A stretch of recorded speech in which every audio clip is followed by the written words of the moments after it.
예, 김종필TV 시청자 여러분 반갑습니다. 김종필입니다. 오늘은 내일신문과 김종필TV가 합동으로 국회 정성호 국회 예산결산특별위원회 위원장을 모시고 인터뷰를 진행하도록 하겠습니다. 오늘의 시점이 2020년 10월 30일 오전 10시 7분입니다. 예, 럭키7에 시작을 합니다.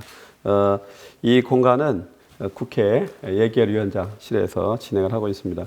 우리 정성호 위원장님 바쁘신데 시간 내서 고맙습니다. 예, 기회를 주셔갖고 고맙습니다. 네. 예.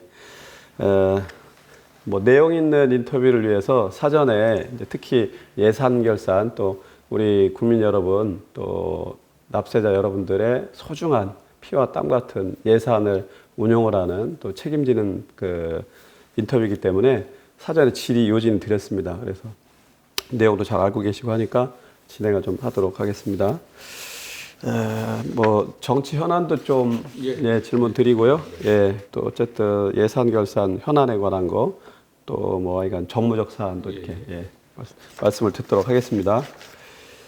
현재 그 여론조사를 보면 어쨌든 이제 문재인 대통령의 지지도 또 집권 여당 민주당의 지지도가 나름 그 고공행진을 하고 있습니다. 그러니까 이렇게 고공행진이 일정 정도 정부와 민주당이 다 잘하는 거 솔직히 아닌데 비판도 있습니다만 그럼에도 불구하고 이 고공행진 지속되는 이유 어떻게 보고 계십니까? 일단 지금 뭐 우리나라뿐만 아니라 전 세계적으로 그 코로나19 때문에 굉장히 위기 상황 아니겠습니까? 경제적인 측면뿐만 아니라 정치적으로도 여러 가지 상당히 어려운 상황들이 계속되고 있는데 그래도 우리 국민들이 보기에 전 세계에서 문재인 정부가 코로나 위기를 가장 잘 극복했다 이런 거에 대한 공감이 있는 것 같습니다. K 방역이라고 하는 방역의 새로운 모델을 제시했고 어제 거 봐도 지금 뭐 세계적으로 한 50만 명 이상의 신규 확진자가 발생했다고 얘기를 하고 있거든요. 그런 상황에서 그래도 우리는 상당 정도 통제 가능한 수준으로 지금 관리가 되고 있기 때문에 이런 거에 대한 어떤 신뢰가 기본적으로 있고 또 동시에 코로나19 위기는 뭐 어떤 국민 건강 생명 위기뿐만 아니라 경제적인 위기가 심각하지 않습니까, 사실은? 그렇기 때문에 그나마 그래도 OECD 국가 중에서 우리도 뭐 성장한다기보다는 가장 적게 경제 성장률이 적게 떨어진 나라죠, 사실은. 그런 의미에서는 가장 성장률이 유지되고 있으니까. 그리고 3, 4분기 봤을 때는 물론 전분기 대비지만 조금 플러스 성장으로 좀 올랐습니다. 사실 그렇기 때문에 이런 거에 대한 신뢰가 있는 것 같고 그 다음에 우리 김 부장님도 말씀하신 것처럼 우리가 쏙 잘하는 게 없는데 그래도 또 정치의 어떤 경쟁 상대보다는 훨 낫지 않냐. 우리 상대 지금 야당이 국민들에게 대한 세력으로 인식되지 못하고 있는 것 같아요. 약간 무능하지 않냐, 무기력하지 않냐, 또 무책임하지 않냐 이런 거고 특히 물론 평가에 따라 달라질 수 있겠지만 그래도 문재인 대통령께서 취임 이후에 계속 빠지지 않고 국회 와서 시정연설 하셨는데 예산 며칠 전에 예산 시정연설 때도 저는 뭐 야당의 심정은 충분히 이해합니다. 주호영 대표가 그 간담회 장소에 좀 늦게 도착하셨던 것 같아요. 그때 신원 확인하고 검색을 했다고 하는 건데 그렇다고 해서 간담회 장소에 참석하지 않고 또 국회 본회의장에서 그렇게 고함치고 함성 지르고 야유하고 하는 것은 국민들이 보기에 성숙한 야당으로 보지 않는 것 같거든요. 사실은 좀 그런 점에서 야당이 국민에게 신뢰를 못 주기 때문에 여당이 특별히 잘하는 거 이게 잘한다 이렇게 뭐 얘기할 게 많지는 않더라고 하더라도 상대적으로 좀 더 지지를 하고 있는 게 아닌가 그런 생각을 합니다. 그러니까 이제 그 핵심은 그 K 방역으로 그러니까 국민들의 생명의 위기를 좀 잘 극복하고 있다라고 하는 게 1번. 두 번째는 상대적인 거긴 합니다만은 어쨌든 경제 위기를 나름은 방어하고 있다. 수습하면서 대응하는 거에 대해서 점수를 주고 있다. 그다음에 세 번째는 이게 정치가 이제 제로섬 게임인데 제1야당이 상대적으로 이제 좀 무기력하고 대안 능력 면에서 국민들 선택을 못 받는 세 가지를 핵심적으로 잘 짚어주셨습니다. 근데 이제 마지막으로 이제 코멘트하신 그 주호영 원내대표 이제 검색 문제는 조금 약간 이견이 있습니다 국민들 사이에. 어쨌든 입법부의 그 제1야당의 대표이기 때문에 제왕적 대통령이 아니라면 조금 민주적 관점에서 봤어야 된다라고 하는 비판도 있다는 거는 뭐 알고 계실 테고요. 어쨌든 그 현재 여당 소속이시니까 그쪽 입장에서 맥락을 짚으신 걸로 이해하겠습니다. 자, 이제 여야 간에 지금 그 쟁점이 되고 격돌이 되는 사안이 공수처장 선출 문제입니다. 이게 올해 안에 과연 가능할까? 또 이 문제를 푸는 여야 간에 뭐 협치의 측면도 있고 또 야당의 대응에 대해서 저쪽은 지연작전을 쓰고 있는 건데 이쪽에서는 어떻게 하는 게 적절한 대응인지에 대한 견해를 좀 말씀해 주시죠. 아시는 바와 같이 패스트트랙에 의해 갖고 공수처법이 통과됐습니다. 사실 그 당시도 여야 간에 굉장히 힘든 대화, 협상, 타협의 과정이 있었지만 결국 그게 안 됐습니다. 안 돼서 패스트트랙이 통과됐지만 그러나 그 당시 야당도 합의했던 것은 야당의 뭐 일종의 비토권이라고 할까 이런 걸 보장하는 측면에서 공수처장 추천위원을 국회가 4명 뽑는데 여당이 2명, 야당이 2명 이렇게 했거든요.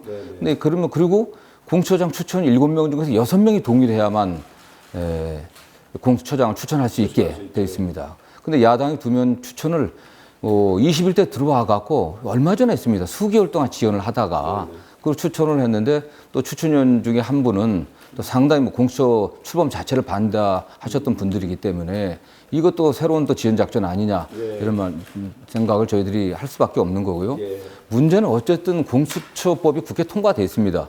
그리고 올해 이제 원래 시행은 되게 돼 있었는데 이미 기간 지났어요. 법 시행 기간도. 그래서 어떤 형태든지 전 처리를 해야 된다고 보고 있습니다. 처리를 해야 되는 것이고 다만 그 과정에서 처음에 좀 야당 의견을 존중해야 되고 대화, 협상, 타협해갖고 어쨌든 합의해서 처장을 추천했으면 좋겠지만 그게 안 된다고 하면은 저는 다른 선택도 이건 입법 자체가 국민과의 약속인데 입법을 지금 입법이 돼 있는데 입법 시행할 수 없는 상황을 계속 방치할 수 없는 거 아니겠습니까? 그것도 불법의 부작위한 일종의 불법이기 때문에 여당이 법을 개정해서라도 통과시켜야 된다고 보고 있고요. 그러나 어쨌든 올해 정기국회 끝나기 전까지 여야가 합의해야 되고 또 야당도 그렇습니다. 이 통과된 법에 의해서 처장 추천해야 되는데 이걸 추천을 자체를 안 해갖고 이걸 무력화시키는 건 그거에 그야말로 또 무책임한 태도고 또 충분히 여야가 합의할 수 있는 정치적 중립성을 담보할 수 있는 그런 법조인들이 꽤 있습니다. 제가 주변에 봐도 근데 그런 분들 추천해갖고 추천하시면은 저는 뭐 여야가 합의할 수 있다고 보고 야당도 그런 점에서 끝까지 안 된다고 할 게 아니라 그래도 최선이 아니면 차선 아니겠습니까? 최악을 피하려면 차악을 선택해야 되는 거기 때문에 그런 의미에서 합의해 주길 좀 부탁드리겠습니다. 그리고 또 하나 이제 정치적으로 중대한 사안이 이제 선거인데 민주주의라는 게 사실은 그 서울시장 또 부산시장 보궐선거가 있습니다. 어쨌든 규칙사항 1차적으로 이제 민주당 소속의 단체장이었다는 점입니다. 그래서 과거에 이제 문재인 대표 시절에도 이 부분에 대한 당원 당규를 이제 말씀드리는 건데 그러면 후보를 내지 않는 게 현재 당원 당규죠, 그죠? 그렇죠. 예. 근데 이제 현재 민주당 대표이신 이낙연 당대표는 일종의 정치적 승부수라고도 이제 표현이 언론에서는 하고 있습니다만은 전당원 투표에 이제 들어가서 말하자면 당원 당규를 개정하는 수순을 거쳐서 출마하는 방향으로 갖고 있는 것 같습니다. 근데 과연 후보를 내야 된다고 생각하시는지 또 하나는 그럼 국민들의 동의를 어떻게 얻을 수 있는지에 대한 의견을 좀 주시죠. 김 부장께서 말씀하신 것처럼 민주주의에 있어서 가장 중요한 게 선거 아니겠습니까? 민주주의가 기본적으로 정당 민주주의인데 정당이 국민의 의사를 조직하고 또 국민의 의사를 수용해갖고 그걸 대변하는 거 아니겠습니까? 그 구체적으로는 선거에 후보를 내갖고 그 후보를 당선시켜서 대의를 관철하는 건데 그런 의미에서 민주주의 정당이 후보를 내지 않는다고 하는 것은 기본적으로 정당의 책무를 방기하는 거죠. 사실은 그런 측면이 있고 또 국민들도 다양한 국민들의 의견을 수렴해갖고 정당을 통해서 관철해야 되는데 국민들이 선택할 수 있는 여지를 없애는 거거든요.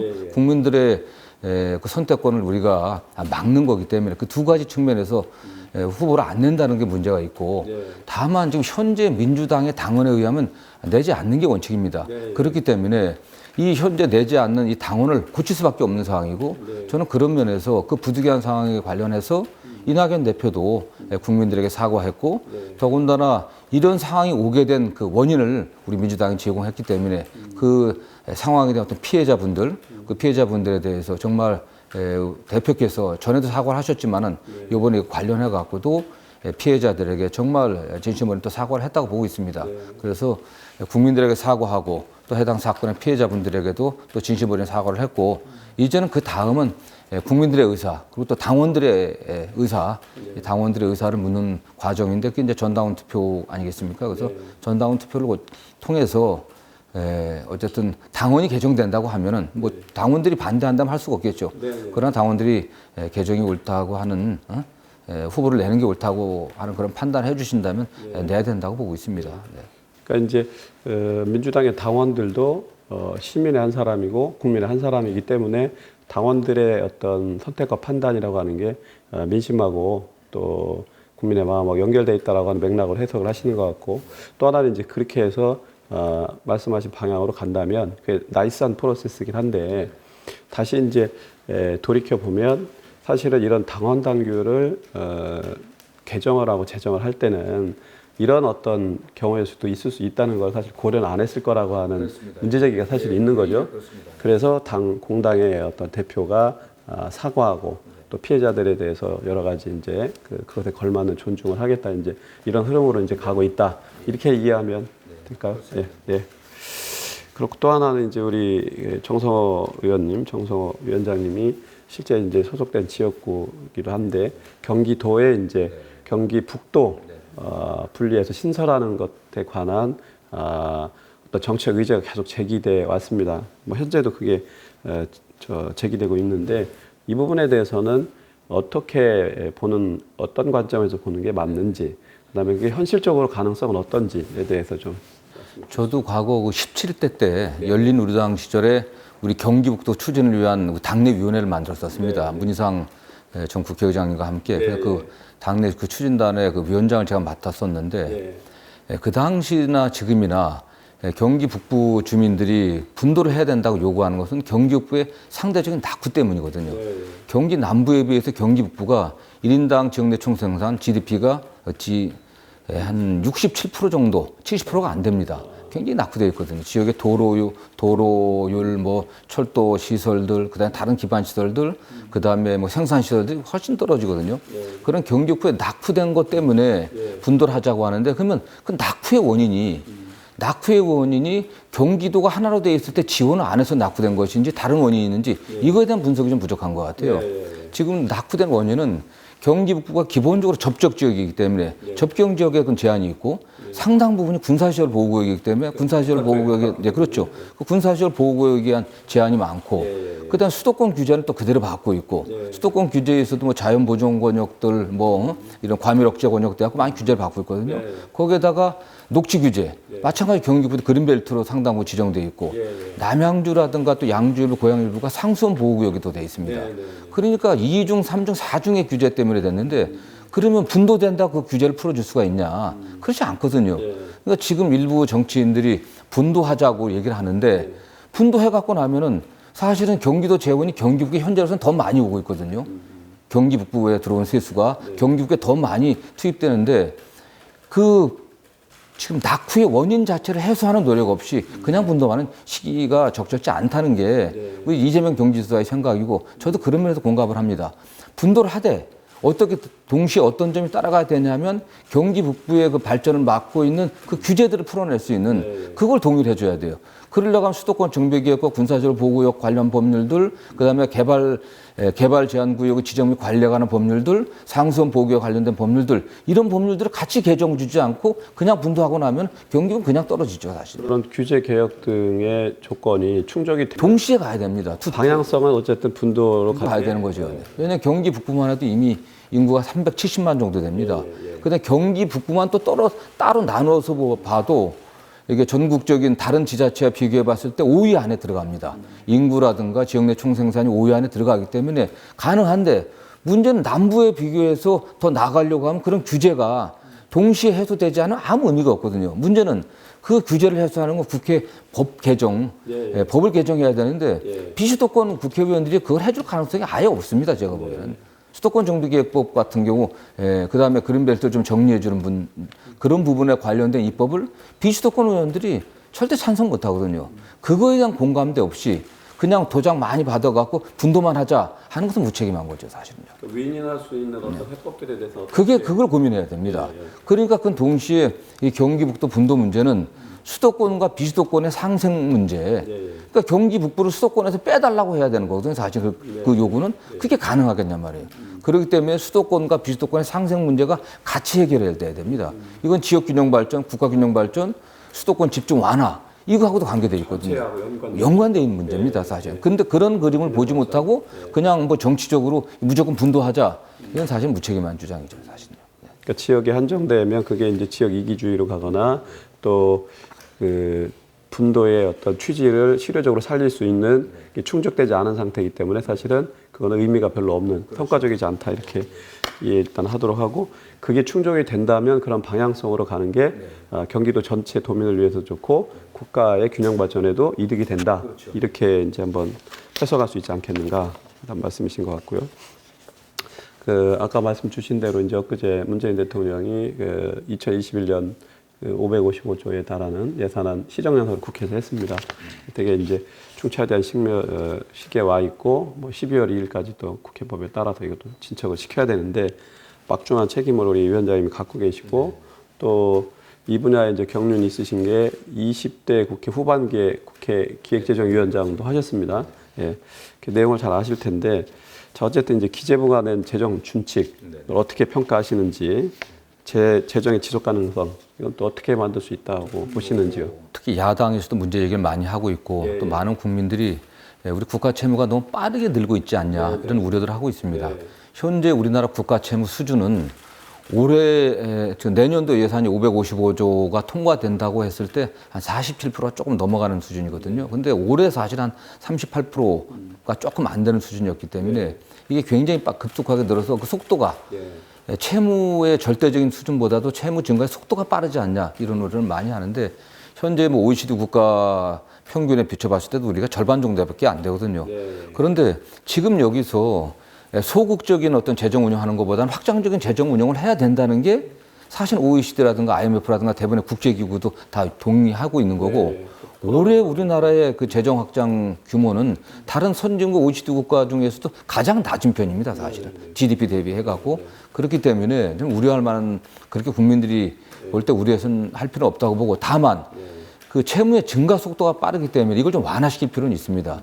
앞으로 들어가고 저출산 고령화에 대비한 여러 가지 예산들 때문에 이걸 좀 고려를 해야 되는데 지금 당장 재정 준칙이 꼭 필요하냐?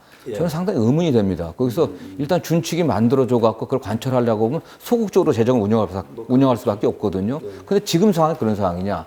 물론 거기에 재정을 적극적으로 운영할 수 있는 예외 규정을 좀 둔다고 하더라도 그런 면에서 좀 시기적으로는 빠른 게 아닌가. 만약 재정 준칙을 만든다고 하더라도 정부가 예측하기 힘든 그런 위기 상황이 됐을 때 적극적으로 재정 운영을 또 확장적인 재정 운영을 할 수 있는 좀 유연한 그 연성 준칙이 만들어진다고 생각하고 있고요. 저는 뭐 어쨌든 지금 정부에서도 재정 준칙을 만드는 것뿐만 아니라 어쨌든 세수를 확대하려고 하면 성장을 해야 됩니다. 그 성장 확대하기 위한 게 K 뉴딜이고 혁신적인 성장 정책들을 저희가 우리 정부들이 채택을 하고 있는 거고 추진하겠다는 거고 그게 이번 예산에 통과돼야 됩니다.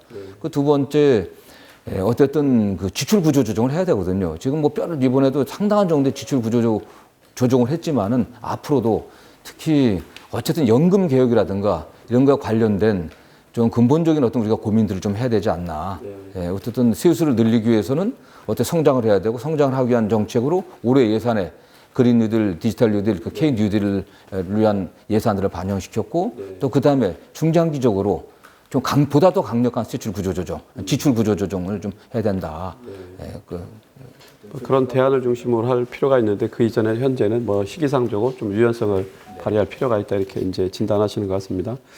그리고 이제 우리 20대 국회 때까지 계속 그 비판적 문제제기 중에 이제 또 국회가 개선해야 될 과제 중에 하나가 그러니까 그 결산이 제대로 이루어지지 않은 채 예산을 편성하는 이런 오랜 관행. 이거 어떻게 해소를 극복할 수 있을지. 제가 보기엔 국회가 가장 부끄러워해야 될 일 중에 하나입니다. 정말 우리가 21대 와갖고 여당에서도 일하는 국회 네. 를 얘기하지 않습니까? 네. 그 첫 번째 법안 일하는 국회법인데 국회 하는 일이라는 게 첫 번째 입법부니까 좋은 법 만들고 두 번째 사실 정부가 어떻게 삶을 제대로 꾸려가는지 예산 심사 감시입니다. 예산의 편성도 중요하지만 예산의 편성권은 기본적으로 정부에 있기 때문에 국회는 그걸 삭감하는 것밖에 권한이 없어요. 그러나 결산은 국회가 갖고 있으니까 결산을 봐야 돈을 제대로 썼는지를 봐야 잘못 쓴 돈을 갖다 그 다음에 잘라내고 삭감하고 부족한 부분 보충해주는 그 예산 심사를 하는데 그게 국회 핵심. 근데 그거는 완전 방기하고 있는 거거든요, 사실. 이게 사실 중대한 문제죠. 국회가 전 일하는 국회 정면을 어긋나는 행태가 이 결산을 넣는 겁니다. 지금 내년도 예산 심사가 되고 있는데 지난해 결산이 아직도 안 끝났습니다. 지난해 결산이. 그런데 이게 원칙적으로는 감사원 감사 끝나고 정부 의결 거친 다음에 5월 31일까지 오거든요. 5월 30일까지 국회 제출하면은 6월 달에 결산을 해야 돼요. 6월 달에 결산을 해야만 결산에서 어떤 평가들이 나오고 변상을 해라, 뭘 지적을 하고 이걸 고쳐라, 삭감을 해라. 그런 의견을 갖고 정부에 주면 정부가 내년도 예산 편성을 반영을 해야 되거든. 그게 안 되는 겁니다, 아니요, 이게. 이게 말도 안 되는 행태가 오고. 더군다나 또 이게 참 제가 뭐 여당 의원이 자꾸 야당 지적해서 그러지만 우리 예산결산특별위원회에 예산소위원장은 여당이 하고 결산소위원장은 대개 야당이 합니다. 되게 관행적으로. 그러다 보니까 그 결산함에 있어 정부 지적 사항들을 갖고 야당이 그걸 야당은 많이 지적하려고 하고 여당은 좀 방어하려고 하는 게 있거든요. 거기에 특히 뭐 변상이라든가 공무원 징계 이런 건 굉장히 공무원 신상에 관계된 거기 때문에 민감한데 그걸 갖고서 야당은 예산 때 또 그걸 갖고 예산 때 무기로 삼는 겁니다. 말이 안 되는 지금 행태들이 계속 반복되고 있는 거죠, 사실은요. 이걸 어떻게든지 저는 언론에서도 좀 관심을 가져줘야 되면 진짜. 저희는 뭐 기획 시리즈로 계속 문제 제기했습니다. 예, 이건 정말 이거 안 고치면은 대한민국의 예산결산제도는 상당히 그 좀 뭐라고 할까 굉장히 부실한 거죠, 사실. 그 절름발이 시기죠. 그러니까 눈 가리고 아웅이고. 하여간 우리 위원장님 때 그 개선의 방향으로 진척되도록 좀 역할해 주시기를요. 기대합니다. 그리고 또 하나 이제 국민들 사이에서 또 언론에서도 계속 이제 문제 제기하는 게 이른바 쪽지 예산, 뭐 밀실 예산 이게 또 실제로 또 있고 또 언론 보도를 통해서 이게 또 공개되기도 하면서 많은 실타를 받습니다. 근데 이제 예산 결산 심사 과정에서 이런 것들도 제기되는데 아까 말씀하신 그 관행도 문제고 이것도 이제 오래된 관행입니다. 이건 어떻게 개선할 수 있을지. 그런데 그 쪽지 예산 관련해서는요, 우리 부장님도 약간 오해가 있는 것 같아요. 왜요? 어떤 오해냐면은 과거에는 이게 이제 쪽지 예산, 그다음 밀실 예산 되는 게 아무도 모르게 결정하는 거 아니겠습니까? 그게 어떻게 하냐면 국회 이제 예산 심사가 그 상임위별로 예산 심사를 하고 거기서 의결돼 갖고 예결위로 오고 또 예결위는 또 그 상임위에서 심사된 걸 받기도 할 뿐만 아니라 예결위 자체로 예산 심사를 하고 그걸 종합해 갖고 예결위에서 이제 소위원회를 만들어 갖고 심사를 하는데 거기서 물론 이제 예산을 감액하자는 것도 있고 이제 증액 의견도 나올 거 아닙니까? 감액 의견이야 뭐 문제가 안 되고 증액 의견에서 쪽지 예산 증액 문제 아니겠습니까? 근데 과거에는 상임위라든가 예결위 단계에서 예결위 전체의 단계에서 공개적으로 증액 요구가 되지 않은 예산들 그런 예산들이 당 지도부라든가 또는 뭐 권력 실세들이 그 소위원회 거치지 않고 소소위라든가 또 소소위 이런 데다 그냥 쪽지를 넣어갖고 통과시키고 관철하는 거. 그다음 정부 예산안에 없는 거 아예 완전 신규 비목을 거기다 집어넣는 건데 그건 없어졌습니다. 그건 없어진 지가 좀 되는데 언론에서도 옛날 그것 때문에 그냥 쪽지 예산이 지금도 있다고 생각하거든요. 지금 그럼 벌써 몇 년 됐습니다. 거의 없어졌어요. 없어졌고 지금은 어떻게 하냐 문제는 상임위에서 의결되거나 예결에서 의결되지 않은 증액 예산 심사 안 합니다. 저는 분명히 심사 안 합니다. 그런 의미의 쪽지 예산은 없고 그러니까 국회에서 정부 예산안에 없는 예산이 국회에서 증액되면은 신설되면 그게 다 쪽지 예산인데 그것도 상임위에서 의결되고 예결에서 의결되지 않은 건 안 된다는 거죠. 그러니까 그런 의미의 쪽지 예산은 없습니다. 그런 의미의 쪽지 예산은 그러니까 국회에서도 완전히 증액을 할 수 있는 거니까 정부 동의를 받게 되면은 그래서 이제는 증액 예산도 다 상임위 예결위 소위에서 공개되고 그 과정에서 논의되기 때문에 과거 같은 쪽지 예산은 없다고 저는 자신 있게 말씀드릴 수 있습니다. 해소됐다. 뭐 그럼에도 이제 그게 복합적인 메커니즘으로 그 과정을 거쳐서 관철시키는 건 이제 있죠. 사실은 솔직히 말씀드리면 예, 그러니까 이제 과거의 퇴행적인 예, 그러니까 어떻게 보면 그 의외적인 거죠. 이제 그건 해소가 된 걸로 좀 이해하는데 그 안에 이제 관철된 이런 근데 실세분들이 그 예산을 상임위 거쳐갖고 얘기를 거쳐서 공개 이렇게 다 하는데, 그렇죠, 이제. 근데 그거는 어쨌든 이제 공개 얘기, 근데 과정이 공개되기 때문에 예, 어쨌든 뭐 그게 무리하게 할 수. 더 이제 고수들의 그건데, 그러니까 이제 하여간 그런 측면이 예, 실제적으로 있는 것들에 대한 이제 저희는 문제의식을 말씀을 드린 건데. 어쨌든 저도 그렇고요. 예. 기재부의 방침도 그렇고 여야 간사들도 완전 그런 의미의 신규 비목을 새롭게 그건 뭐 설치하는 개선을 그거는 잘 안 하려고 합니다. 저희. 예. 다음 이제 추경인데, 그러니까 이제 세수 부족으로 이제 불가피하게 추경을 계속 산정을 합니다. 근데 이제 예, 처음부터 정부가 과도하게 이른바 얘기하는 장밋빛 전망으로 하니까 계속 이런 펑크가 생기는 거 아닙니까?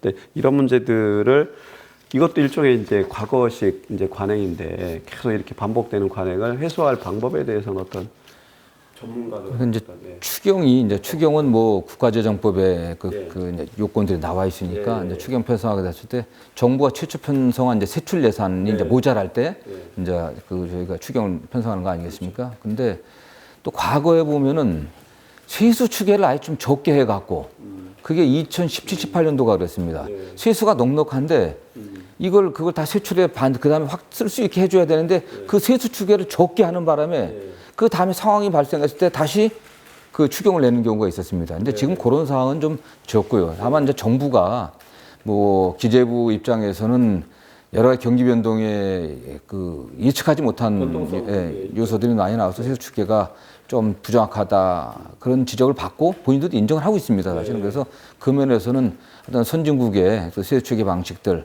또 민간이나 민간 연구소의 또 다양한 또 예측 방식들을 좀 종합해 갖고 세수 추계는 좀 줄여야 됩니다. 상당히 줄여야 되고, 그래서 추경도 그렇습니다. 그렇기 때문에 추경을 하지 않게 만드는 게 좋겠죠. 좀 여유 있게 좀 처음부터 예산 편성할 때부터 저 여러 가지 다양한 상황들을 염두에 두고 그런 의미에서 예비비라든가 또 일반 예비비라든가 하는 그런 것들을 좀 충분히 좀 확보해 놓는 게 좀 필요합니다. 사실.